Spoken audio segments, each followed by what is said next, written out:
There is a total of 5 to 7 human genetic databases that you will see depending on if you add a variant of interest in your original search or not. If you click on the external link symbol on the right next to your variant or gene of interest in your input box on the top left-hand corner, it brings you directly to UCSC Genome Browser. This is useful for checking if you have the correct variant and to view additional information that are provided by this website. You may notice that on the top right-hand corner of each output box, there is a similar external link symbol. These symbols will take you to the original page where that data are displayed. OMIM, or Online Mendelian Inheritance in Man, is the first database displayed. OMIM is a manually curated database that aggregates and summarizes information on genetic diseases and traits in humans. Human gene description from OMIM provides a short summary of what is known about the gene. Gene-Phenotype Relationships provides any known disease or phenotype associations with your gene of interest. This allows one to determine if this gene is a known disease-causing gene or not. Because there could be a time lag between the publication of a new gene discovered and the time that the paper is manually curated on OMIM, we advise that the MARRVEL users to perform a PubMed search to look for recent literature as well. Reported alleles from OMIM is a list of pathogenic variants curated by OMIM.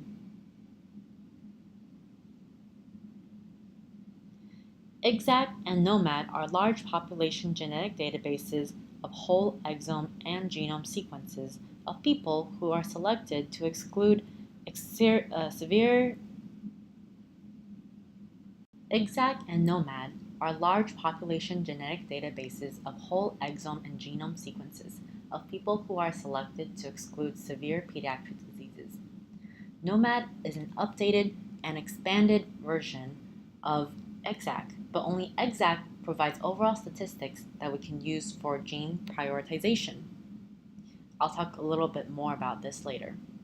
Also, there are a small number of cohorts that are excluded in EXACT but not NOMAD, so we decided to display both databases in MARRVEL. Both EXACT and NOMAD can be used as a control population database, especially for severe pediatric disorders, but requires caution. The control population gene summary box provides gene-level summary statistics such as probability of finding loss-of-function alleles in the population. This is called the PLI score, and it may tell you how likely a single copy of loss-of-function of this gene may cause disease. If you searched for a variant of interest, the following two boxes show you the allele frequencies in EXACT and NOMAD respectively. This may help interpret whether or not your variant might be pathogenic depending on if your patient has dominant or recessive disease. Here are some practical notes for how to use data from EXACT and NOMAD. The interpretation of a few numbers here are of interest when we try to prioritize which variants or genes may be disease-causing. Looking at the PLI score of a gene has value, especially when we are dealing with dominant disorders, including those that are linked to de novo variants. If a gene has a PLI score of 0, it means it is highly tolerant of loss-of-function variants. Thus, this gene is less likely to cause disease via dominant haploinsufficiency mechanism. This does not, however, necessarily rule out other dominant gain-of-function related mechanisms. If a gene has a PLI score of 1, then it is possible that the loss of one copy is detrimental for human health. Second, checking to see if the variant of interest are seen in these databases provide valuable information that can be used to assess the likelihood of your variant of interest to be pathogenic. If you suspect recessive disease, then you will not be surprised to see this variant present in the population with a certain allele frequency. Some geneticists may establish a cutoff point of 0.005 to 0.0001 as the maximum allele frequency for pathogenic variants that can cause recessive disease. However, if you suspect dominant disease, it would be surprising to see the variant present in so-called normal population. Again, this requires caution because individuals with late onset disorders, disease with mild presentation, psychiatric disorders, or diseases not screened by the researchers may still be included, and your variant may still be a dominant pathogenic variant. Also, there have been some instances of variants linked to pediatric conditions found in a few individuals in these databases, potentially due to incomplete penetrance or somatic mosaicism. Finally, although EXACT and NOMAD will display variants that are found in a homozygous state, it will not tell you whether any of the variants are found in a compound heterozygous state. To look more carefully into these datasets, we encourage MARRVEL users to use the link out buttons to go to the original EXACT and NOMAD websites. Next, I'd like to show you what might be useful for you on NOMAD's website. I'm going to click on the link out on the upper right hand corner in the NOMAD box. This will bring us to a page that is variant specific that looks like this. To go to the overall gene page, you must click on the gene name here. This will lead us to the page that looks like this, where all variants of this gene will be displayed. Here, you can more easily browse for variants that are near the location of your variant of interest. For example, if this is your variant of interest, are there variants on the same location of your variant but have a different nucleotide change? Or is there a variant that is immediately before or after your variant of interest? If there is, then you may decrease the likelihood that your variant of interest has a functional impact.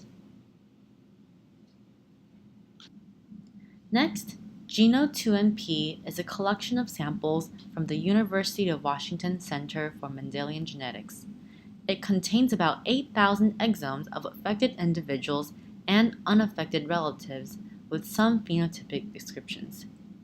Here we provide in the disease population box with the allele frequency of your variant of interest in this cohort, and in the box below, we provide the HPO terms for the individuals with the variant of interest.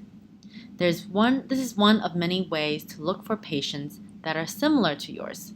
If you did not begin the search with a variant of interest, you will only see a list of variants found in this gene.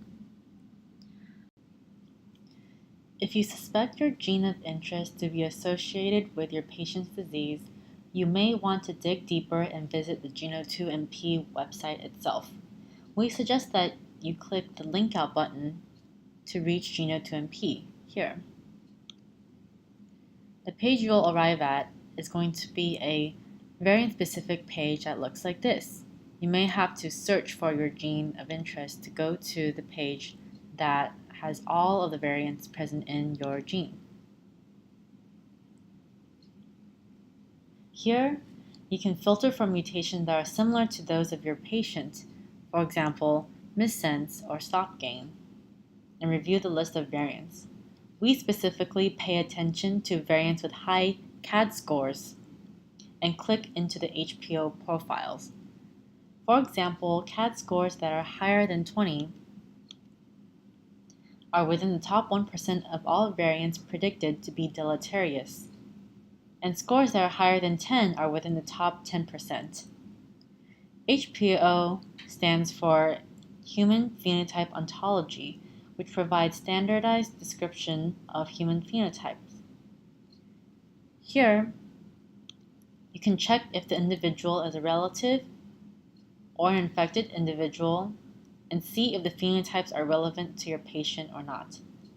If these individuals are affected in the same organ system as your patient, you may want to contact the respective physician and see if it is an additional case that supports your hypothesis.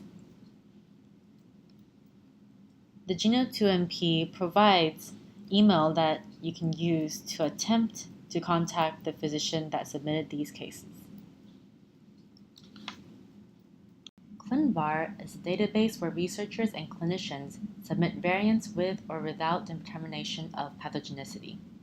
The top row provides a summary of types of variants reported in ClinVar. Note that if you began the search with a variant, the highlighted variants in teal are all variants that include your variant of interest, so you may see many copy number variants that include your gene. DGV and Decipher are copy number variation databases. DGV is the largest public access collection of structural variants from more than 54,000 individuals.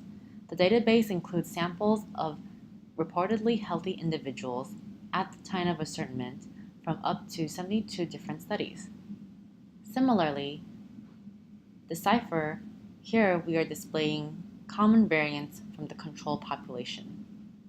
Variants listed in the DGV box are listed if they contain your gene of interest, whereas the variants listed in Decipher are listed if they contain the genomic location of your variant of interest. This information may help you determine if your gene is duplicated or deleted in relatively healthy individuals. Some practical notes for using this data is that if you find that your gene is deleted in many alleles in the control population, it means that this gene is highly tolerant of loss-of-function variants. Thus, this gene is less likely to cause disease via dominant haploinsufficiency mechanism. This does not necessarily rule out other dominant gain-of-function-related mechanisms. Possible limitations to these data include variation in source and method of the data acquired, and the lack of information regarding incomplete penetrance of pathogenic CNVs and whether individuals will develop associated diseases subsequent to data collection. Since we cannot display information on disease populations from Decipher, we do need to navigate to the website itself for disease association and phenotype data. I'd like to bring you to the Decipher page as an example. Here is Decipher's home page, and I'm going to search for my gene of interest here.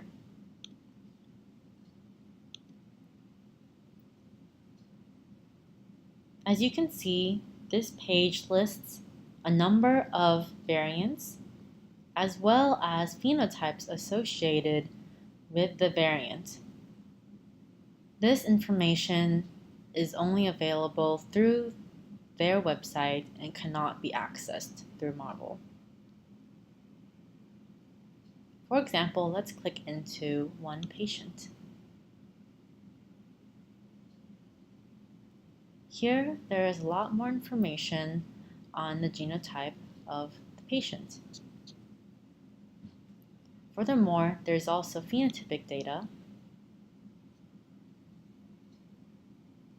and information on the mother and father if available.